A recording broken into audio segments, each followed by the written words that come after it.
Vous êtes sur Télé Africa et vous regardez votre émission qui fait le point sur les sujets qui font l'actualité au Gabon, émission de la mi-journée, le Bentrodome. L'actualité au Gabon reste dominée par les préparatifs de l'organisation du référendum le 16 novembre prochain. Référendum qui aura donc la particularité de voir le peuple gabonais souverain se prononcer en âme et conscience pour le vote lié au projet de constitution, un projet de constitution rendu public depuis le début de la semaine. Le chef de l'État Brice Clotaire Oligui Nguema à cet effet a d'ailleurs reçu en audience ce 24 octobre 2024 des acteurs de la société civile gabonaise. Dans cette émission, j'ai le plaisir de recevoir un des acteurs majeurs de la société civile gabonaise, Georges Paga. Monsieur Paga, bonsoir. Bonsoir. Merci beaucoup d'avoir accepté notre invitation. Vous n'êtes plus à présenter, vous êtes suffisamment connu au Gabon en tant qu'acteur majeur de la société civile depuis bientôt 20 ans. On vous voit sur le terrain afin de pouvoir donner de la voix et emmener les gouvernants à pouvoir respecter un ensemble d'engagements vis-à-vis de la communauté internationale, mais aussi des engagements contenus dans la Constitution de la République gabonaise en matière de liberté fondamentale. Alors, l'actualité, c'est donc ce projet de constitution. Vous êtes sur le terrain, également société civile, pour sensibiliser les populations sur l'importance de cette démarche prise par le comité pour la transition et la restauration des institutions, celle de pouvoir restaurer le Gabon et écrire une nouvelle loi fondamentale. Avant que nous n'allions dans le vif du sujet en ce qui concerne le débat autour de la Constitution, mais surtout autour des dispositions de la future loi fondamentale qui donne davantage des prérogatives ou qui reconnaissent davantage l'importance de la société civile parmi les forces vives de la nation, va revenir sur cette actualité. Hier, le chef de l'État au Palais Rénovation a donc reçu une délégation des acteurs de la société civile pour faire le point justement sur le regard de la société civile en rapport avec ce projet de constitution. Le reportage de nos confrères de la presse présidentielle. La mouture finale du projet de la nouvelle constitution à la portée de tous. Depuis quelques jours, la société civile gabonaise est venue donner au chef de l'État, le général Brice Clotaire Oligui Nguema, sa position sur ce projet de loi fondamentale, un texte qui reflète les engagements du Gabon en matière des droits humains, droits civils, politiques et démocratiques. L'implication des femmes, acteurs de la société civile, est une plus-value dans cette démarche qui se veut inclusive. Il était question de venir déjà donner notre première analyse du projet de constitution, les articles qui sont en faveur des populations, qui consacrent les droits civils, politiques, économiques, sociaux, culturels et même environnementaux. Donc les femmes également, l'inclusion des femmes, nous avons cet article qui consacre l'égalité entre les hommes et les femmes dans les mandats électoraux, les responsabilités politiques et professionnelles. Donc c'était une avancée considérable et il était vraiment important de venir dire au président de vive voix notre réelle satisfaction et surtout notre engagement, ça nous pouvons déjà le dire. Nous nous reconnaissons dans ce projet de constitution, les populations également avec nous. L'intégration de la société civile comme composante clé de la démocratie dans l'article 7 de la nouvelle constitution est une avancée considérable pour la démocratie qui se veut participative. Nous sommes venus dire au président que la société civile était satisfaite du projet de constitution qui est soumis au vote des populations. Nous l'avons dit parce que nous avons des fondamentaux qui nous permettent de soutenir. Premièrement, il y a l'article 7 qui met en exergue la société civile. Deuxièmement, il y a que la société civile est institutionnalisée aujourd'hui parce qu'elle fait partie même du corps de ce projet de constitution. C'est un tournant historique. Cette nouvelle constitution marque un tournant décisif, une étape essentielle pour le retour à l'ordre constitutionnel. Le peuple souverain sera sollicité au cours de l'élection référendaire pour s'exprimer sur cette réforme, mais avant, une campagne d'information et de vulgarisation se veut nécessaire. Georges Mpaga, je rappelle également que vous êtes le premier secrétaire au sein du Conseil économique, social et environnemental. Alors, est-ce que vous estimez, vous, en tant qu'acteur majeur de la société civile gabonaise aujourd'hui, que cette étape, cette rencontre entre Brice Clotaire, Oligui Nguema et les acteurs de la société civile était une étape importante dans ce processus de restauration de notre pays? Effectivement, c'est une rencontre importante. Je me réjouis d'être au cœur vraiment de l'organisation de cette rencontre parce que je crois fermement à l'idée selon laquelle la société civile gabonaise, dans le processus de restauration des institutions, a un rôle majeur à jouer.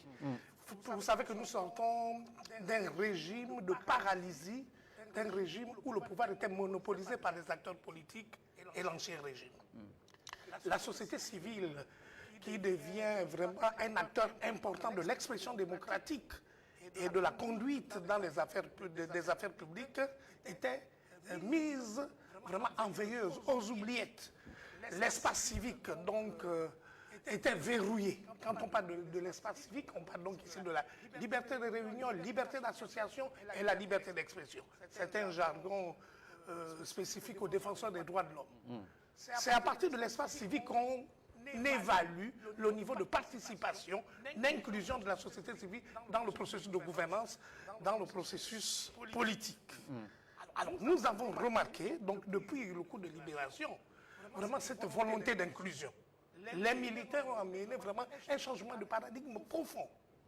Le général, au lendemain du coup de libération, a tenu à associer la société civile, à organiser des réunions restreintes avec la société civile, à marquer vraiment sa volonté, à impliquer la société civile dans la nouvelle perspective politique, dans la reconstruction de la démocratie. C'est quelque chose que nous avons salué. Nous, notre engagement, nous avons mené un plaidoyer au niveau national, régional et mondial pour crédibiliser le coup de libération. Nous avons dit à nos partenaires des Nations Unies, américains, européens, que ce qui est arrivé au Gabon n'était pas un coup d'État, c'était un coup de libération. C'est la posture donnée par le général, les garanties de pouvoir inscrire le Gabon vraiment dans une perspective, dans une dimension de respect des droits démocratiques qui nous donne de l'espoir et qui nous permet de faire confiance vraiment au comité de la transition et au gouvernement de la transition, donc aux organes, aux institutions de la transition. Au-delà de l'engagement du président, il y a vraiment la feuille de route qui est en train d'être exécutée. C'est-à-dire le référendum et le prolongement, n'est-ce pas, des activités implémentées par le CTRI et par le gouvernement de la transition dans le cadre de la feuille de route. Il y a eu le dialogue d'Angondjé. Après le dialogue d'Angondjé, le processus constitutionnel de reformulation, de reconstruction de la Constitution a été mis en place.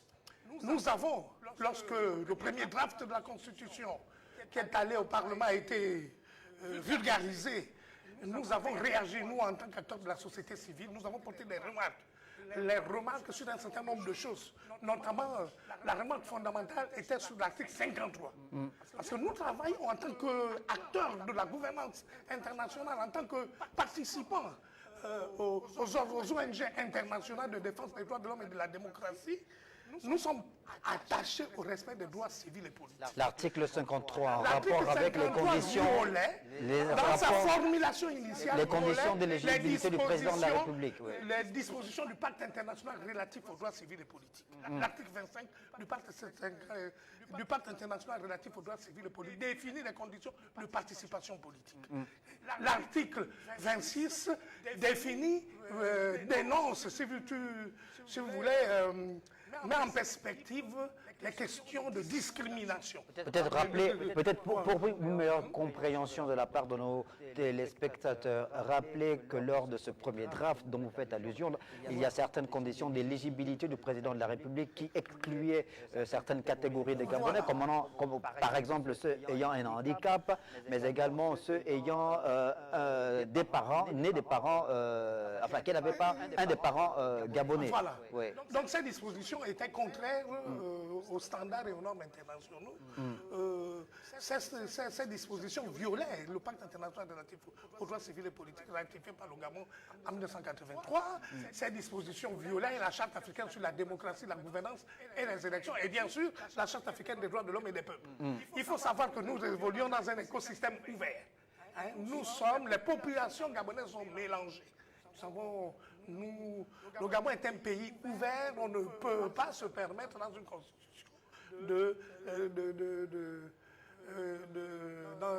d'y mettre des clauses discriminatoires. Nous nous réjouissons que ces éléments-là aient été finalement pris en compte par le CTR et le notre gouvernement. plaidoyer, nous avons fait du plaidoyer. Nous avons organisé des réunions, des conférences, mais dans une attitude de construction. À l'époque du Parti démocratique gabonais, de l'ancien régime, du régime déchu, nous étions dans une logique de confrontation. Les paradigmes ont changé, donc nous sommes dans une logique aujourd'hui de construction. Moi, je ne peux pas m'opposer au général, parce que je considère le général comme quelqu'un qui a apporté de l'espoir, de l'espérance dans le pays. Si Oligui Nguema et le CTRI n'étaient pas intervenus le 30 août dernier, il y aurait eu des milliers de morts au Gabon. 30 août 2023, évidemment. Le 30 août 2023, il y aurait eu des milliers de morts au Gabon. D'accord. Donc ce monsieur mérite le respect. On va revenir. Ce monsieur mérite le respect. Sur je ne ce suis point. pas ici en train de faire sa propagande, mais je suis un acteur qui a souffert. Moi, qui ai souffert des événements de 2016, qui a souffert de la répression du régime d'Ali Bongo, les emprisonnements arbitraires, les interdictions de sortie du territoire, les élections volées et truquées. Voilà quelqu'un qui a amené donc une nouvelle vision, une nouvelle perspective et qui fait de bonnes choses pour le pays. Mais je ne suis pas là pour faire ça comme... Mais je dis la réalité des choses, je traduis la réalité des choses. Maintenant, nous sommes dans le référendum, je suis tout à fait d'accord. Moi, en tant qu'acteur de la société civile, j'ai agi pour mobiliser les populations. On va venir sur ce point relatif à la mobilisation de la société civile en faveur du oui, puisque vous avez commencé déjà des campagnes de proximité sur le terrain pour informer les populations sur le bien fondé de ce référendum, surtout expliquer ce qu'est un référendum. Alors, le projet de constitution est donc rendu public, les Gabonais se sont appropriés donc. Le ministre de l'Intérieur, Hermani Monga, a été auditionné par la Cour constitutionnelle de transition sur justement l'organisation du référendum le 16 novembre prochain. Le titre 1 de ce projet de constitution, pour ce qui est des principes et des valeurs de la République, dans son chapitre 1, donc des principes, l'article 7 dispose donc que la société civile est une des composantes de l'expression de la démocratie pluraliste et participative. Elle contribue au développement démocratique, économique, social, culturel, environnemental, et culturel. Donc désormais, dans la loi fondamentale, la société civile gabonaise est reconnue en tant que partie intégrante du processus de développement du Gabon. C'est une innovation, c'est un changement de paradigme. c'est quelque chose d'extraordinaire. La société civile, dans mon propos liminaire, était exclue, je vous le disais, était exclue de la gouvernance, n'était pas prise en compte par les autorités de l'ancien régime. Aujourd'hui, la société civile d'innovation est que la société civile devient un acteur constitutionnel, constitutionnellement consacré. Un acteur constitutionnellement consacré, et c'est une innovation, c'est quelque chose qui va provoquer un profond changement. La société civile donc devient un acteur institutionnel de la gouvernance qui va contribuer aux côtés de l'État, dans le prolongement des activités de l'État, dans le prolongement des projets publics au développement. La société civile, aux côtés du gouvernement, devient un acteur. Le prolongement, je vais dire, du gouvernement, l'accompagnement du gouvernement dans la mise en œuvre des politiques publiques. Vous savez très bien que la société civile, depuis plusieurs années, travaille sur plusieurs aspects, sur les questions de santé, les questions sociales, la lutte contre la corruption, l'environnement, les industries extractives, dans plusieurs domaines, dans plusieurs secteurs. La société civile gabonaise est très active. Mais institutionnellement, dès lors qu'elle n'était pas reconnue, l'État ne pouvait pas déployer des ressources pour permettre à la société civile de se déployer et de jouer son rôle dans le processus de développement. Nous sommes donc très satisfaits vraiment de cette évolution.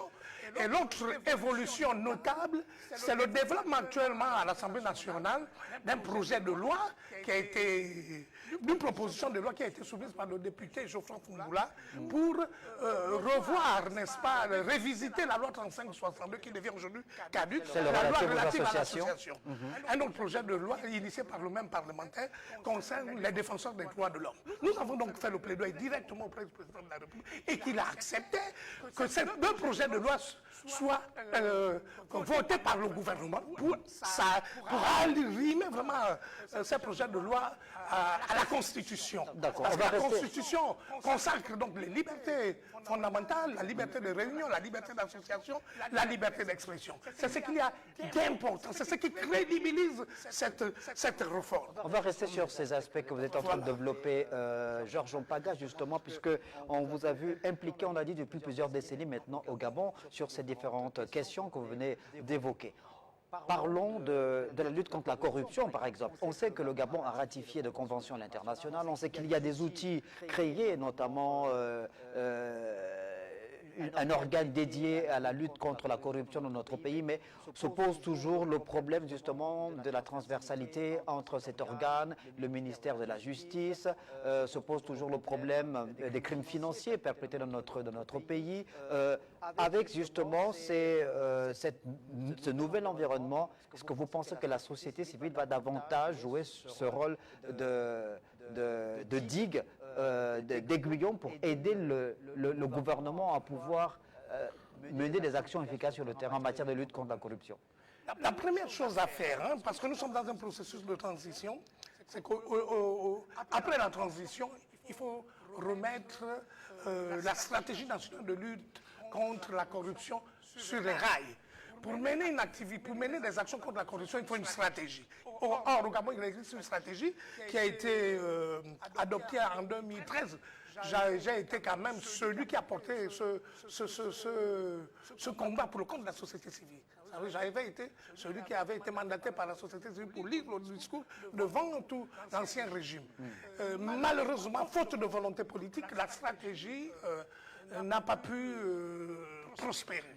Donc c'est un document révolutionnaire, c'est un document qui correspondait vraiment aux engagements internationaux du Gabon. Vous avez parlé tout à l'heure des conventions.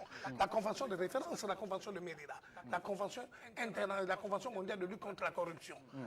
Il y a la convention de Maputo, il y a la convention de l'OCDE, un certain nombre de normes juridiques internationales pour lesquelles le Gabon a souscrit, pour lesquelles le Gabon est partie prenante, partie État, dont la Convention de Mérida, qui est la norme mondiale dans le cadre de la lutte contre la corruption et les crimes financiers. Est-ce qu'aujourd'hui le CTRI vous donne les gages justement d'une réorganisation? Nous allons aider le CTRI et le gouvernement avec les appuis de nos partenaires internationaux. Moi, je suis consultant à Transparency International dans le cadre de la corruption. Je travaille avec Transparency et avec la coalition des ONG qui luttent contre la corruption. Donc, j'ai des portes d'entrée en Transparency. On peut faire quelque chose avec l'appui technique de l'ONUDC, donc l'Office des Nations Unies contre le crime, et Transparency International. Dans un premier temps, nous devons reformer, mettre en place une loi anticorruption, mettre en place un tribunal indépendant anticorruption et remettre sur la table, revisiter, reformuler, je vais dire réhabiliter la stratégie nationale de lutte contre la corruption. L'autre élément important dans la stratégie de lutte contre la corruption, c'est le système national d'intégrité dans la gestion des affaires publiques. C'est ces normes-là qu'il faut mettre en place. Là, il faut revoir aussi l'agence nationale, le fonctionnement. L'agence d'investigation financière qui n'est pas efficace. Également, la Commission nationale contre l'enrichissement illicite, il faut revoir son mandat, son système de nomination, etc. Donc, les réformes doivent s'appliquer au niveau stratégique, donc au niveau de la stratégie, au niveau opérationnel avec les instruments de lutte contre la corruption et au niveau judiciaire avec le renforcement des capacités vraiment de répression, de détection des crimes financiers. Il faut aussi agir selon les dispositions de l'article 52 de la Convention des Nations Unies contre la corruption pour le rapatriement des avoirs. Nous sommes convaincus dans la société civile que des milliards de dollars ont été détournés et planqués à l'étranger par les dirigeants de l'ancien régime. Le Gabon, en vertu de la Convention des Nations Unies contre la corruption, peut bénéficier de ce qu'on appelle les mécanismes d'entraide judiciaire. Les pays, la plupart des pays occidentaux qui sont récepteurs vraiment des crimes financiers, le produit du crime, ce qu'on appelle le produit du crime, doivent avoir l'obligation de coopérer avec le Gabon. Des milliards de dollars, l'argent a été volé. Le pays a été victime d'un massacre de ses finances publiques, de son pillage. Moi, je conseille le comité de la transition et le chef de l'État à travailler de concert avec la société civile pour vraiment le recouvrement de cet argent qui peut nous permettre vraiment de développer le pays, de financer les projets. Les projets de la reconstruction doivent aussi tenir compte des criminels financiers. Donc il y a tout un arsenal à mettre en place, toute une stratégie à mettre en place pour récupérer cet argent. Georges Opaga, alors on sait évidemment que vous êtes sur le terrain, la société civile évidemment depuis plusieurs années.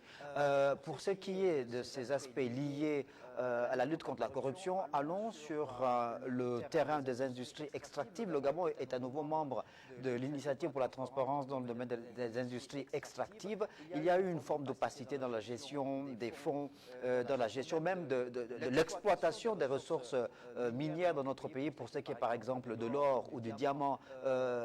Aujourd'hui, il y a des jeunes au niveau de la province de Logoé-Bindo à Makoko qui donnent de la voix parce qu'ils souhaitent être employés par l'entreprise qui exploite la première phase de l'exploitation de la mine de fer de Belinga. Alors sur ce point-là, qu'est-ce que la société civile gabonaise aujourd'hui est à même de faire pour faire en sorte qu'il y ait davantage de transparence dans la gestion de nos ressources minières? La première chose, c'est que le Gabon doit s'engager à appliquer les principes, les normes et les standards de l'ITIE, donc les exigences de l'ITIE. Ce qu'il faut faire dans l'immédiat, c'est la transparence des contrats, ce qu'on appelle dans le jargon de l'ITIE la divulgation systématique. Tous les contrats, selon la norme ITIE 2023, tous les contrats signés depuis 2021, lors du retour de Gabon à l'ITIE, doivent être rendus publics. Donc le contrat de Belinga, qui a été fait dans une totale opacité, par l'ancien régime, qui a une totale contrefaction, doit être revu, corrigé et rendu public. C'est un contrat qui va à l'encontre des intérêts vitaux du Gabon. Le minerai de Belinga ne peut pas être bradé. Il faut une négociation, il faut associer l'ITIE, il faut associer la société civile. Nous devons voir ce contrat. Ce contrat doit être rendu public. J'interpelle le gouvernement, j'interpelle solennellement le ministre des Mines à faire preuve de transparence. Nous allons être très exigeants et très regardants. Les richesses du Gabon sont aujourd'hui affirmées dans la Constitution, appartiennent au peuple gabonais et donc la population gabonaise, dans le cadre du contrôle citoyen de l'action publique, a l'obligation d'interpeller les autorités sur l'urgence de faire preuve de transparence. Donc l'ITIE exige que le gouvernement puisse, que les compagnies puissent publier les contrats. Tous les contrats extractifs doivent être publiés. Les contrats des grandes multinationales qui opèrent au Gabon doivent être publiés. Mais ils évoquent des raisons fallacieuses, des clauses de confidentialité pour refuser de publier les contrats. Je pense qu'un décret présidentiel pris par le président de la République peut obliger ces multinationales à publier les contrats. La plupart de ces multinationales qui sont établies au Gabon qui sont cotées en bourse, publient les contrats. Toutes les compagnies occidentales cotées en bourse publient les contrats. Mais quand ils viennent au Gabon, ils ne publient pas les contrats parce qu'il y a les clauses de confidentialité. C'est inacceptable, c'est de la corruption. C'est de la corruption, c'est de l'opacité. Alors nous luttons contre l'opacité. Tous ces contrats doivent être rendus publics et les citoyens doivent se prononcer. Pour permettre aux citoyens et au débat public d'être mêlés, à la société civile, de faire ses observations, de s'assurer que ces contrats sont conformes à la loi, sont conformes vraiment aux intérêts du Gabon, aux intérêts vitaux du Gabon. L'autre élément, c'est ce qu'on appelle la propriété réelle, la propriété des entreprises, qui se cache derrière l'actionnariat de Total, les actionnaires gabonais qui sont les actionnaires qui sont dans Total. Quels sont ces actionnaires? Donc il faut une transparence dans l'actionnariat, ce qu'on appelle la propriété effective. Donc il faut un registre, il faut créer un registre des actionnaires. Il faut que les actionnaires des multinationales, donc dans le cadre de la propriété effective, soient rendus publics. C'est une question de transparence. L'autre élément, c'est la corruption. Parce que la corruption, la lutte contre la corruption, dans le secteur extractif, elle est vraiment catastrophique, elle est emblématique. Vous avez parlé tout à l'heure des différentes sources de revenus, des différents mécanismes de financement qui sont en lien avec la loi minière ou la loi des hydrocarbures. Vous avez les transferts infranationaux, vous avez la PIH qui est la provision pour les investissements en hydrocarbures et la PID pour la provision pour les investissements diversifiés, et vous avez les transferts infranationaux. L'argent qui devrait revenir à la communauté, qui devrait être investi localement, vous avez les fonds communautaires. Tous ces mécanismes, tous ces dispositifs financiers étaient gérés de façon opaque. Donc il y a une nécessité vraiment de faire la lumière. Dans les rapports ITUE, on ne vous dit pas comment, ça ne ressort pas comment les transferts, les francs et les transferts infranationaux étaient gérés. Les fonds communautaires, ça ne rejette. Il n'y a pas de visibilité, il n'y a pas de crédibilité dans le rendu des résultats. Beaucoup de compagnies minières et pétrolières au Gabon n'ont pas de compte certifié. La nécessité donc de lutter contre cette opacité afin de pouvoir faire la lumière et permettre à l'État de pouvoir capter ces fonds, les fonds qui doivent participer au développement des communautés, des zones d'extraction. Exactement. Alors on va replonger dans ce projet de constitution Georges Paga dans son titre 2, des droits, des libertés et des devoirs, le chapitre 1 sur les droits et les libertés fondamentales. Vous qui attachez du prix en tant qu'acteur de la société civile sur ces questions liées aux libertés fondamentales, dans son article 12, nul ne peut être humilié, maltraité, torturé, ni faire l'objet de traitements ou de peines cruelles, inhumaines ou dégradants, même lorsqu'il est en état d'arrestation ou d'emprisonnement. On a souvent assisté, malheureusement, à plusieurs bavures. Cette disposition a toute son importance. Ça nous donne l'occasion ici de travailler vraiment pour la mise en œuvre. La Constitution, contre ces éléments-là, c'est une très bonne chose. C'est une évolution encore positive que nous saluons. Mais il faut en pratique maintenant créer les conditions vraiment d'application. Cela passe nécessairement par le renforcement des capacités des agents de police judiciaire, des magistrats. Parce que ce sont ces éléments-là qui sont impliqués dans le traitement inhumain, dans la torture, et qui ne respectent pas la loi. Donc il faut reformer, il faut mettre en place un cadre de renforcement des capacités, il faut faire de la sensibilisation, de la formation. Il y a tout un travail pédagogique, il y a tout un travail de renforcement des capacités, de restructuration et d'appropriation de ces éléments constitutionnels par ceux qui sont censés vraiment appliquer la loi et qui violent de façon délibérée les droits et libertés. Durant les dernières années, on a vu plusieurs acteurs de la société civile subir parfois des enlèvements, des emprisonnements. Cette disposition-là vient comme une forme de début de solution à ces déviances. Mais oui, cette disposition donne l'opportunité, l'occasion vraiment de mettre un terme à ces comportements qui sont tout à fait inacceptables, qui ont mis le Gabon au banc de la communauté internationale en tant qu'État répressif. Avant le coup de libération, le Gabon était un État répressif. Le Gabon violait les libertés, les arrestations et arbitraires étaient légion. Moi, j'ai beaucoup travaillé dans le cadre du Conseil des droits de l'homme pour la formulation, n'est-ce pas, des rapports périodiques de la société civile. Pendant plusieurs années, pendant 5 ans, j'ai participé à l'élaboration des rapports périodiques sur le respect des droits de l'homme, les libertés fondamentales, le pacte international relatif aux droits civils et politiques. J'ai formulé, j'ai travaillé pour les procédures spéciales. Lorsque les événements de 2016 sont arrivés, j'ai été celui qui a organisé les procédures spéciales auprès du Haut-Commissariat des Nations Unies pour la population, pour la dénonciation et les allégations en matière de violation des droits de l'homme. Je pense que c'est une avancée. Cette constitution fait avancer le Gabon vraiment dans le concert des nations, fait évoluer le Gabon. C'était encore une fois un changement de paradigme, mais ce qui est écrit ne suffit pas.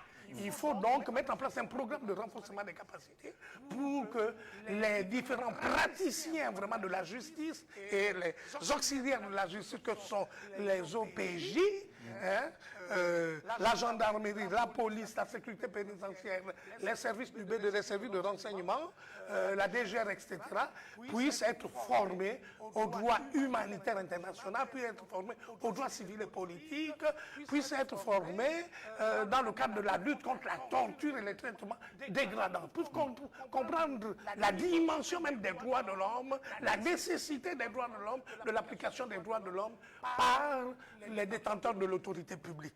Donc c'est une chance, c'est une opportunité et nous allons la saisir pour travailler avec le ministère de la Justice, pour travailler avec les différentes administrations concernées, afin que la réalité des droits de l'homme soit véritablement perceptible dans les différentes administrations et dans l'application vraiment de la loi et des principes de gestion je vais dire, des libertés et droits de l'homme. Georges Mpagat, que vous inspire l'article 14 de ce projet de constitution qui dispose que l'État garantit aux citoyens l'égal accès à l'information? Toute personne a droit à la liberté d'opinion, d'expression, de communication et de presse. C'est une bonne chose. La liberté d'expression fait partie des droits fondamentaux les plus puissants, les plus exigeants. Les droits fondamentaux qui relèvent vraiment des standards aussi internationaux, qui donnent vraiment, qui ouvrent la voie à la reconnaissance du pays comme un État aligné sur les libertés fondamentales, parce que l'évaluation de la démocratie découle aussi de l'application, n'est-ce pas, de la mise en œuvre du principe lié à la liberté d'expression. La liberté d'expression est un indicateur de la vitalité d'une démocratie. Il faut que les citoyens s'expriment sur tous les sujets de société. Donc, la liberté d'expression permet... dans tous les canaux de communication. La liberté d'expression permet de constater que ce pays est entré dans ce qu'on appelle la démocratie ouverte. La démocratie ouverte, la démocratie qui met en lumière, n'est-ce pas, la capacité des citoyens à se prononcer, à agir sur la place publique, à faire un contrôle démocratique et citoyen des pouvoirs publics. La liberté d'expression est donc l'un des fondamentaux de la démocratie. C'est l'un des éléments vitaux qui traduisent, n'est-ce pas, le niveau de développement démocratique d'un pays. Et ça fait partie vraiment des critères d'évaluation de l'état d'avancement d'une démocratie. Donc nous saluons cette évolution positive, nous saluons la mise en place vraiment de ces normes, l'établissement de ces normes dans la Constitution, et les populations, j'invite les populations effectivement à exercer leur liberté d'expression, mais dans le respect de la vérité. La liberté d'expression aussi a des limites.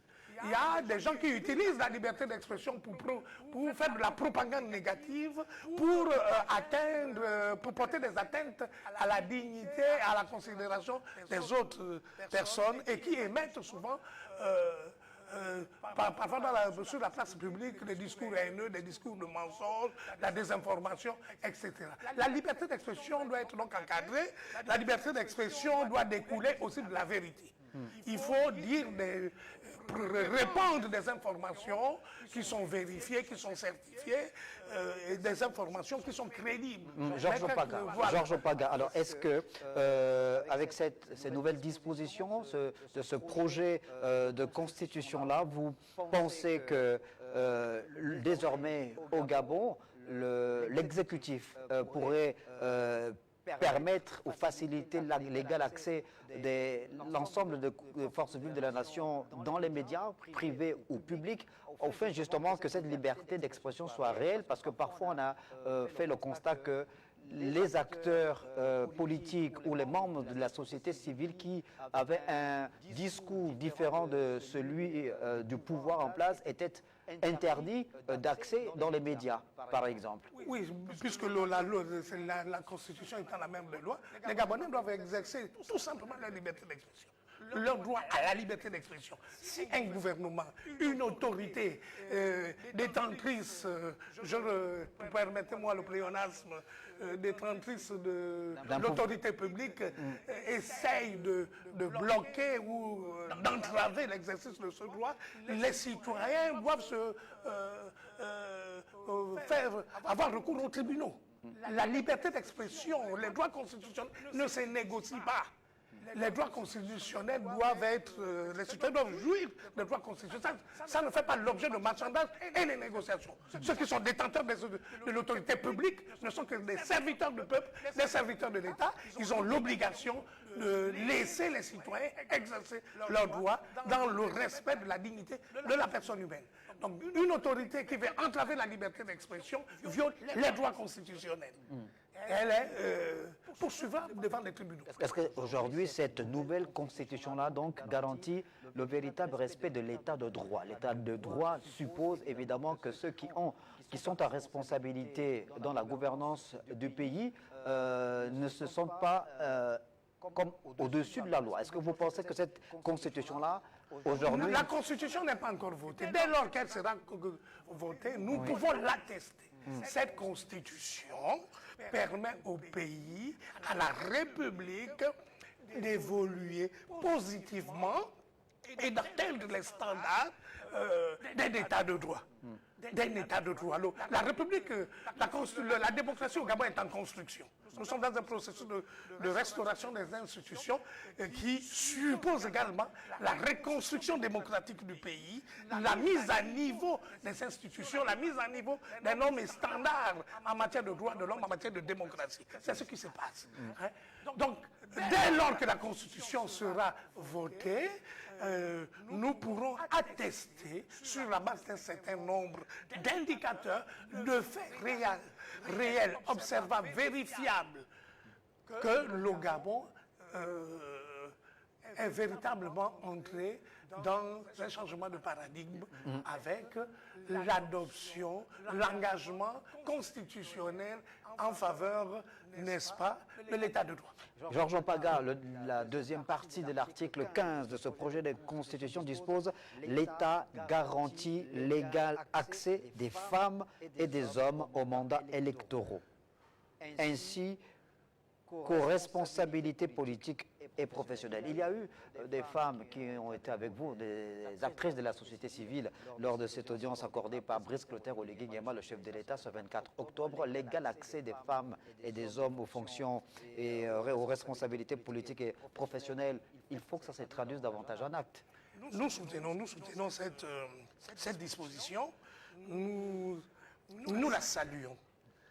Puisque les femmes représentent plus de 51% de la population, mais quand on regarde la représentation politique des femmes, elle est très très faible. Avec l'ancien régime, elle ne dépassait même pas 15%. Donc elle viole même les normes internationales qui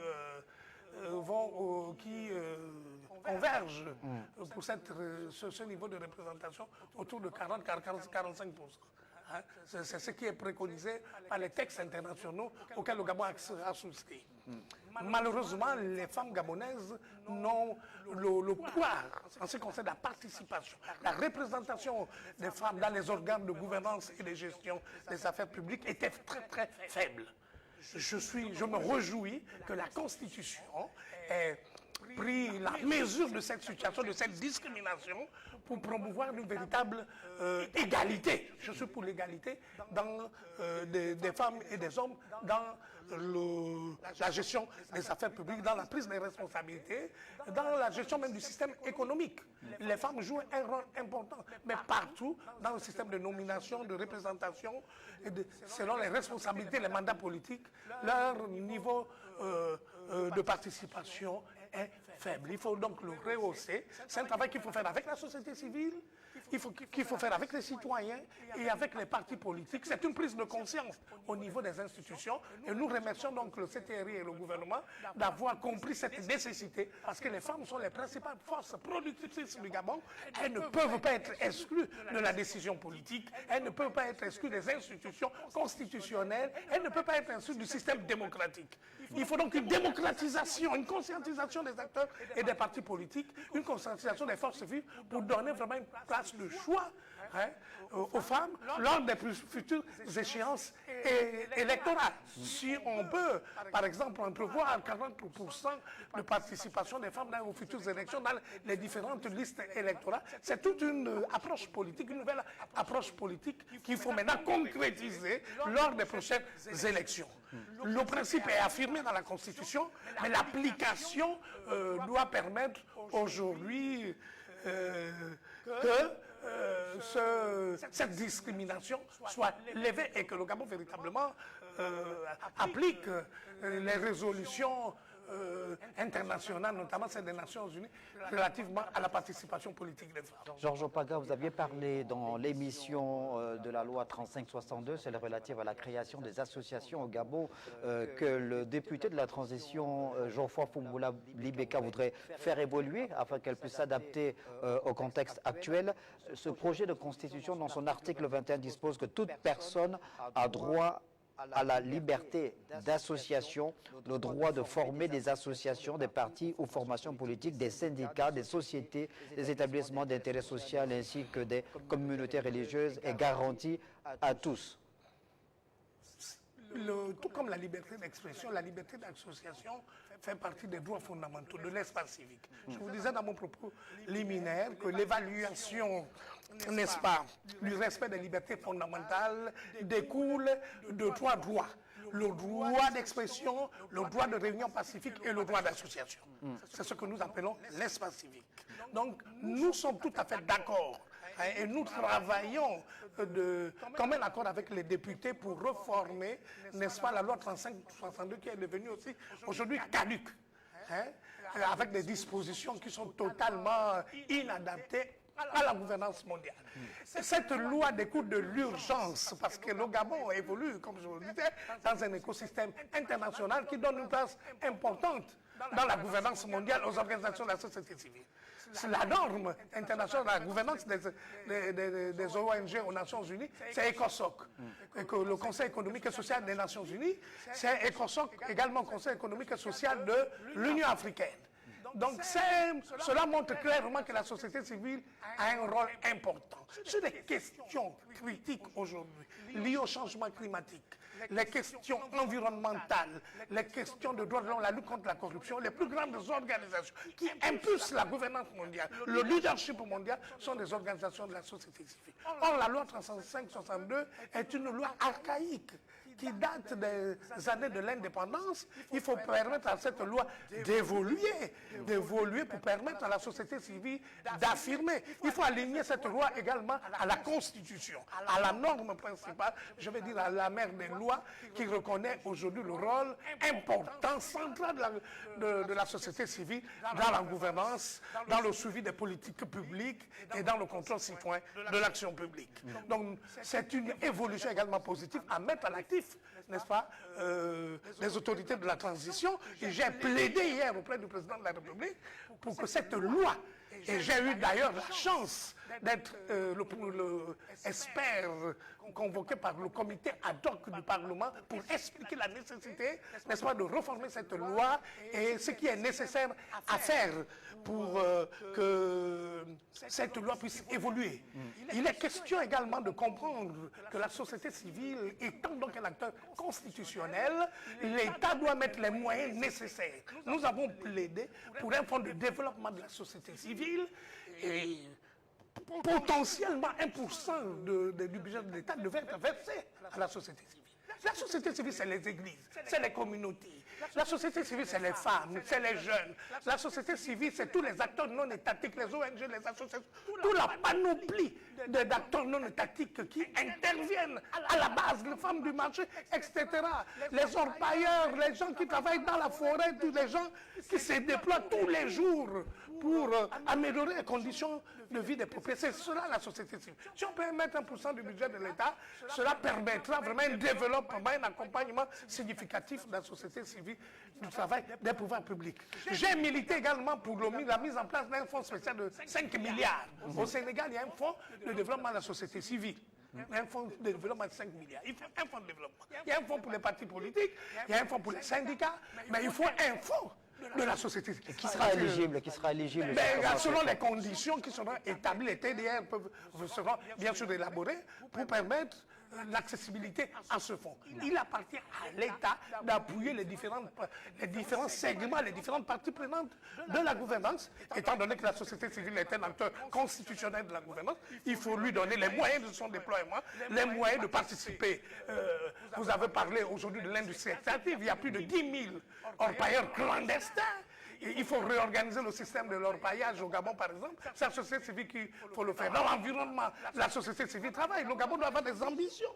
Avec l'environnement, la politique environnementale, la protection de la forêt, nous pouvons faire plus de milliards de dollars que l'industrie extractive. Donc il y a tout un travail de reconstruction, d'appropriation par les populations du développement qui passe nécessairement par l'appui à la société civile et son implémentation en tant qu'acteur accompagnateur de l'État. Georges Mpaga, l'article 22 du projet de constitution, les citoyens ont le droit de se réunir librement, les rassemblements, manifestations ou défilés sur l'espace public doivent être autorisés dans les conditions prévues par la loi. Alors, ce qui était en observation sous l'Ancien Régime, c'est que les rassemblements politiques du parti au pouvoir étaient généralement autorisés, mais les manifestations des associations ou des partis de l'opposition étaient en général interdits ou réprimés.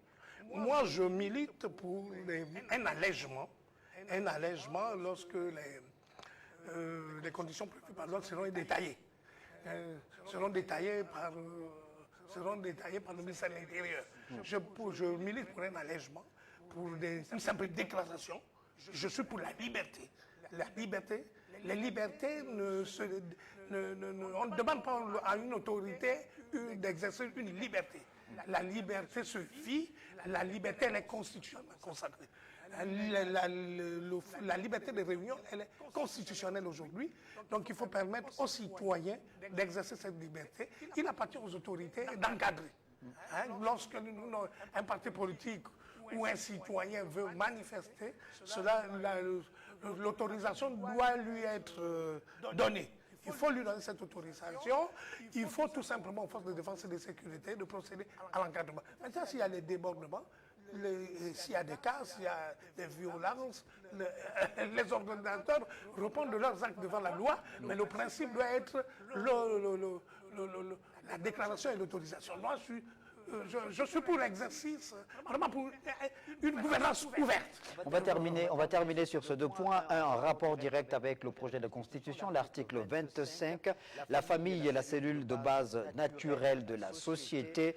Le mariage, union entre deux personnes de sexe opposé, en est le support légitime. Ils sont placés sous la protection de l'État. On a vu la société civile vent debout mobilisée en 2019 ou 2020 lorsqu'il s'est agi de la dépénalisation de la loi contre l'homosexualité. Cet article 25, ça vous va? Ça me va, je suis tout à fait d'accord. C'est indiscutable, c'est quelque chose que nous sommes dans les réalités africaines. Nous sommes des Africains, nous sommes attachés à ces valeurs-là. La famille, le socle de la famille, c'est l'homme et la femme. C'est l'élément naturel, c'est l'élément vital. Donc nous sommes totalement satisfaits, nous nous arrimons à cette proposition. On va terminer donc par l'actualité aussi, celle en rapport avec les activités du président de la transition, chef de l'État Brice Clotaire Oligui Nguema, qui va séjourner dans quelques jours dans la province de l'Ogooué maritime, à Omboué, je pense, c'est bien ça. C'est mon fief, c'est mon village, c'est mon cœur, c'est le cœur du pays Nkomi. Et je suis fier de recevoir le général à Omboué. Est-ce que ce sera l'occasion pour vous, en tant que natif de cette région du Gabon, défenseur du projet de constitution, à sensibiliser sur le terrain les populations? J'ai déjà fait la sensibilisation. Oui. Je sillonne le Gabon. Je suis du département de Timboué, de la province de l'Ogooué-Maritime, certes, mais je travaille dans le Gabon profond, dans les 9 provinces. Je ne suis pas un acteur de la société civile des bureaux. Je fais des rapports, je suis sur le terrain. Je fais le Gabon profond.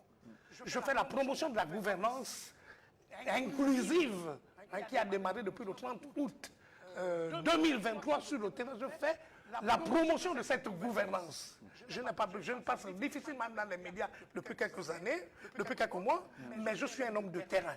Donc, ce qui est important, la visite du président à Omboué est capitale. Parce que l'essentiel, 80% des ressources pétrolières du Gabon convergent par le département de Timboué. Or, le département de Timboué, pendant le parti, l'ancien régime, a vécu des injustices. Il n'y a pas de route. L'état du réseau routier est abîmé. Les gens se plaignent, les mouvements d'humeur sont récurrents. Moi-même, je suis sur le terrain pour calmer les gens, pour rendre les gens un peu discuter avec mes communautés, parce que je maîtrise l'ensemble de ces communautés ayant géré le dossier des pollutions par Perenco.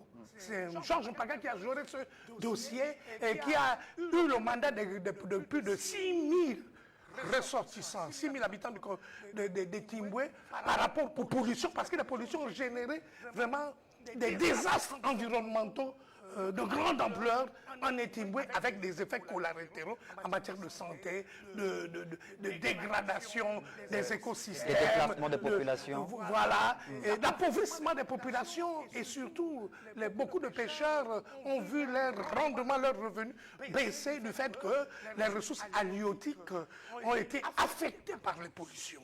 Donc j'ai porté ce projet devant les tribunaux, au Gabon et à l'étranger. J'ai réussi pour la première fois en Afrique à faire inculper Perenco, une multinationale, le 15 juillet 2020. C'est une victoire que j'ai obtenue grâce à l'appui des communautés. Les communautés de Timboué me font confiance. Donc le président vient vraiment parce que j'ai sensibilisé les populations sur cet homme, qu'il vient, il apporte des idées nouvelles au pays. Il impulse une ouverture en ce qui concerne la gestion des ressources pétrolières, gazières et minières par les Gabonais, et qui... donc nous avons un mémorandum que nous allons présenter au président de la République sur ce qu'il faut faire urgemment pour corriger les situations, pour obliger les multinationales à investir localement. C'est mon rôle et je compte sur le président de la République. Je vais mobiliser les communautés pour le recevoir. Donc j'invite déjà, je profite de cette occasion, à inviter massivement les populations de tous les départements de Timboué et de la province de l'Ogooué-Maritime à venir massivement à Omboué mardi, accueillir le président de la République. Et ce sera l'occasion vraiment de parler avec lui, ce sera l'occasion de présenter l'analyse de la situation et de lui proposer des solutions. Notamment, il y a la route. la route qui a été faite par les D'accord, Chinois, vous aurez qui l'occasion doit de se revenir. prolonger jusqu'à Gamba Vous aurez pour l'occasion de faire la revenir. liaison avec le Congo. Vous aurez l'occasion de revenir, Georges Voilà. Pagas, sur nos plateaux pour faire le point sur cette visite du chef de l'État en Etimboué. Le vote aura lieu le 16 novembre prochain. La campagne pour ce qui est du référendum s'ouvre le 6 novembre. Merci d'avoir accepté notre invitation. On espère vous revoir d'ici au 16 novembre sur ce plateau à nouveau. Je suis à votre disposition. Merci beaucoup, Georges Pagam. Ainsi se referme le métronome du jour. Merci de nous avoir regardés. On se retrouve lundi prochain dans le cadre de cette émission de la mi-journée, émission d'information sur Télé Africa.